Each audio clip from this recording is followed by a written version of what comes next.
யோ, இந்த ஃபோனை விற்கும்போது என்கிட்ட என்ன சொல்லி அவுத்த? ஐயையோ, என்ன சொல்லி வித்தேன்னு தெரிலையே. சமாளிப்பான்.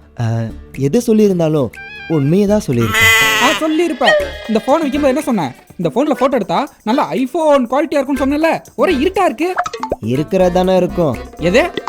இல்லை இருட்டா இருக்கிற இடத்துல ஃபோட்டோ எடுத்தா இருட்டா தானே இருக்கும் அப்படி சொல்ல வந்தேன். இங்கே பாருங்க, எவ்வளோ லைட் இருக்கு, எவ்வளோ வெளிச்சமா இருக்கு. இங்கே எடுத்தா இந்த ஃபோனோட குவாலிட்டி தெரியும். கொடுங்க, நான் எடுத்து காட்டுறேன்.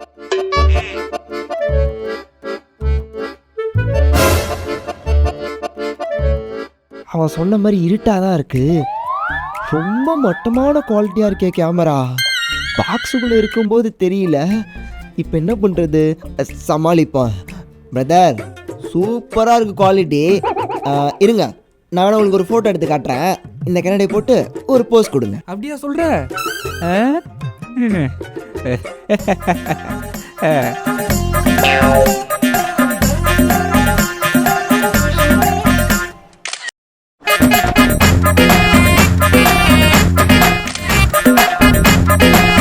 பாருங்க, நான் தான் இது.